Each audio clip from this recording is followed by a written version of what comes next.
The village of Palampur. इसे हम एक स्टोरी के थ्रू समझेंगे।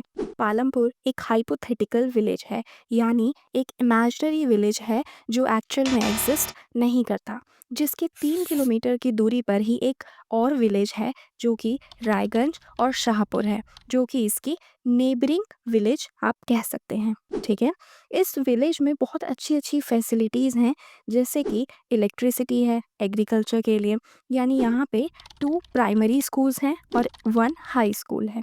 और यहाँ पे most of the population agriculture पे डिपेंड है, यानी 75% population engaged in agriculture and 25% population engaged in non-farming activities and 80% upper caste family यहाँ पे एग्जिस्ट करती है। ओके, अब हम ऑर्गेनाइजेशन ऑफ प्रोडक्शन समझेंगे, जिसके अंदर हम ये देखेंगे कि प्रोडक्शन करने के लिए कुछ 4 बेसिक रिक्वायरमेंट्स की हमें रिक्वायरमेंट होती है, जिसमें से सबसे पहला है land. Land which is very important, क्योंकि ऑब्वियसली यहाँ पे आप जो भी इंडस्ट्री लगाएंगे वो हवा में नहीं लगेगी, वो लैंड पे ही लगेगी। तो सबसे पहली रिक्वायरमेंट हमारी लैंड है। सेकंड आता है लेबर। लेबर आपको ध्यान रखना है कि आपने इंडस्ट्री तो लगा दी, अब वहाँ पे आप सारे काम खुद तो करेंगे नहीं, उसके लिए आप लेबर को हायर करेंगे। तो लेबर भी सेकंड रिक्वायरमेंट है एक प्रोडक्शन के लिए। लेकिन लेबर यहाँ पे 2 टाइप्स के होते हैं।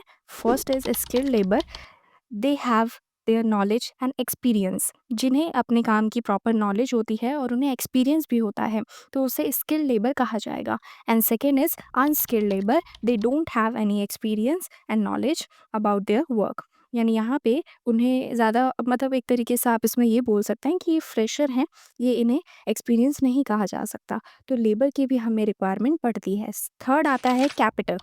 कैपिटल, आप इसको आसान भाषा में ये समझ सकते हैं कि एक इंडस्ट्री को चलाने के लिए हमें पैसे की रिक्वायरमेंट है, हमारे पास पूंजी होनी चाहिए। तो there are 2 types of capital, first is physical capital and second one is working capital. Physical capital में ये आता है जो कि लंबे टाइम तक चलेगा, यानी बहुत ज़्यादा सालों तक वो सामान कहीं ना कहीं आपकी इंडस्ट्री में ही रहेगा, काफ़ी लंबे टाइम तक वो सामान चलेगा, तो इसीलिए आप उसके अंदर इन्वेस्ट कर रहे हैं, जैसे tools and machines.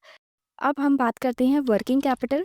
Working capital जो कि रोज़मर्रा के काम हैं, जो कि डेली लाइफ में यूज़ होंगे, डेली इंडस्ट्री में कोई ना कोई काम होगा, जैसे मनी ट्रांजैक्शन, रॉ मटेरियल का लेन देन करना, तो ये सारे रोज़ के काम हैं, ये फिक्स नहीं है, ये वर्किंग कैपिटल है। ओके, तो ये आपको ध्यान रखना है। फोर्थ आता है ह्यूमन कैपिटल, यानी एक पर्सन अपनी स्किल्स नॉलेज के दम पे कंपनी को रन करता है, तो इसे हम ह्यूमन कैपिटल में कंसिडर करते हैं। ये बहुत रिक्वायरमेंट है, यानी एक पर्सन जिसके पास अपनी स्किल्स है, नॉलेज है, तो वही एक कहीं न कहीं कंपनी को आगे चला सकता है। इसी को ह्यूमन कैपिटल कहा जाता है। अब हम देखेंगे मल्टीपल क्रॉपिंग क्या होता है, यानी जब एक ही लैंड पर at a same time multiple crops grow की जाती है, तो उसे मल्टीपल क्रॉपिंग कहा जाता है। ये अलग अलग सीजन्स में होता है, यानी kharif season, rabi season and rainy season. Kharif season जो है वो समर सीज़न की क्रॉप है, जिसके अंदर हम कहीं ना कहीं पल्सेस, पैडी, पैडी जिसे आप राइस भी बोल सकते हैं, शुगर केन, ये सारी चीज़ें उगाई जाती हैं। और रबी क्रॉप्स जो कि विंटर सीजन की क्रॉप है, इसमें हम वीट उगाते हैं। एंड रेनी सीजन जिसके अंदर फ्रूट्स, वेजिटेबल्स, फ्लावर्स, ये सारी चीज़ें उगाई जाती हैं। तो ये सीजनल क्रॉप्स भी आपको ध्यान रखना है। अब जब हम क्रॉपिंग की बात कर ही रहे हैं, तो हम ये देखेंगे क्रॉपिंग को उगाने के लिए सबसे इम्पॉर्टेंट लैंड है। और लैंड जो है बहुत फर्टाइल होनी चाहिए, लेकिन आज के टाइम में लैंड जो है it will convert into barren land.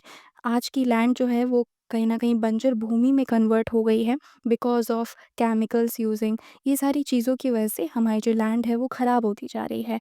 इसी को ठीक करने के लिए कहीं ना कहीं गवर्नमेंट ने इसका प्रोडक्शन बढ़ाने के लिए 1960 में ग्रीन रिवॉल्यूशन लेके आए थे, जिसके अंदर मॉडर्न फार्मिंग को इंट्रोड्यूस किया गया था।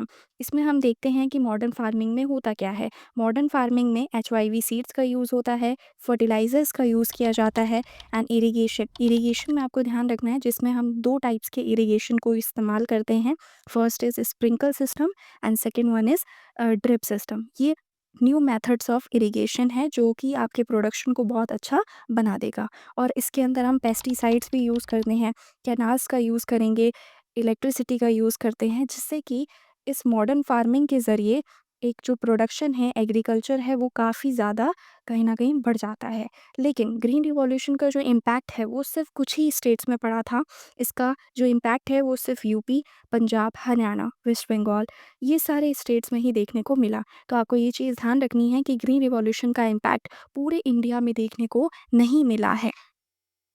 इसी के साथ हम ये भी देखेंगे कि इसके अंदर हमने मॉडर्न फार्मिंग का यूज़ किया, लेकिन इसमें हम केमिकल्स का यूज़ कर रहे हैं जो कि हमारी लैंड को आगे चल के बंजर बना देगा। यानी हम केमिकल्स का यूज़ करने की बजाय हम यहाँ पे ऑर्गेनिक फार्मिंग को यूज़ कर सकते हैं। अगर हम ऑर्गेनिक फार्मिंग, मैन्योर्स, गोबर खाद इन सभी का यूज़ करेंगे तो हमारी जो लैंड है वो सस्टेन हो पाएगी, यानी आगे के लिए भी अच्छी रह पाएगी। क्योंकि पालमपुर में ऐसी बहुत सारी फैमिलीज़ हैं जो कि कहीं न कहीं जिनके पास लैंड भी नहीं है, और जिनके पास लैंड है तो वो बंजर है।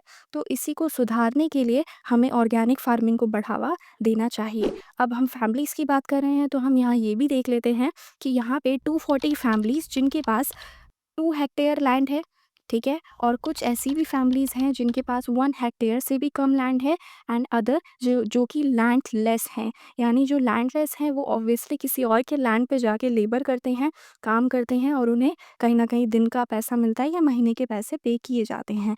तो लोगों पे कहीं न कहीं लैंड कम है और उसका अच्छे से यूज़ वो नहीं कर पा रहे हैं। तो इसी वजह से हमें ये ध्यान रखना है कि गवर्नमेंट को थोड़ा-सा लैंड का जो अनइक्वल डिस्ट्रीब्यूशन है, उस पे भी ध्यान देना चाहिए। और अब हमने एग्रीकल्चर से रिलेटेड सारी चीज़ें कवर कर ली हैं। So let's move on to another topic, that is non farming activities. Non farming activities में आपको ध्यान रखना है जिसमें कि हम फार्मिंग नहीं कर रहे हैं, इसके अलावा जो भी काम आएंगे वो नॉन फार्मिंग के अंदर देखे जाएंगे। First is dairy farming.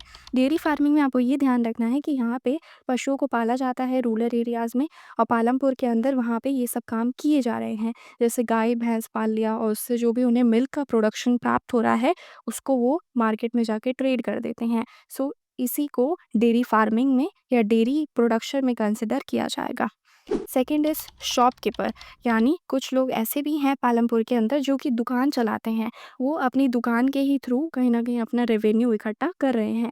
तो जिनके पास दुकानें होती हैं तो वो नॉन एग्रीकल्चर एक्टिविटी में कंसिडर किया जाएगा, ना कि एग्रीकल्चर में। ओके। थर्ड आता है स्मॉल स्केल मैन्युफैक्चरिंग। इसमें आपको ये ध्यान रखना है कि उनके पास खुद का कोई बिज़नेस है जो उनके दादा परदादा से चला आ रहा है, जैसे मटके बनाना, ठीक है, बर्तन बनाना, ये सारी चीज़ें वो बना के कहीं न कहीं मार्केट में बेचते हैं। और ज़्यादातर इसमें उनके खुद के ही फैमिली मेंबर्स ही लेबर के तौर पे काम कर रहे होते हैं, वो अदर लेबर्स को हायर नहीं करते हैं। ओके, सो इसे आप एक तरीके का एंटरप्रेन्योर भी मान सकते हैं जो कि अपना खुद का बिजनेस चलाते हैं। फोर्थ आएगा ट्रांसपोर्टेशन। यानी बहुत सारे लोग पालमपुर के अंदर ट्रांसपोर्टेशन का भी काम करते हैं, जिससे कि वो लोगों को एक जगह से दूसरी जगह ले जाना, सामान को इधर से उधर लेके जाना। तो ऐसे जो लोग काम में इसमें लगे हुए हैं तो उसे कहीं न कहीं आप नॉन एग्रीकल्चर एक्टिविटीज़ में कंसिडर कर सकते हैं। जैसे कि मैंने आपको पता होगा कि ट्रांसपोर्टेशन के लिए पहले इतनी ज़्यादा रेल रोड नहीं होते थे। उस टाइम पे टोंगास, बोगियाज़ और ये मोटरसाइकिल, ये सारी चीज़ें कहीं न कहीं ज़्यादा यूज़ में आती थी। तो ये जितनी भी एक्टिविटीज़ है नॉन एग्रीकल्चर एक्टिविटीज़ में आएँगी। So thanks for watching. Please like, share, subscribe to our channel.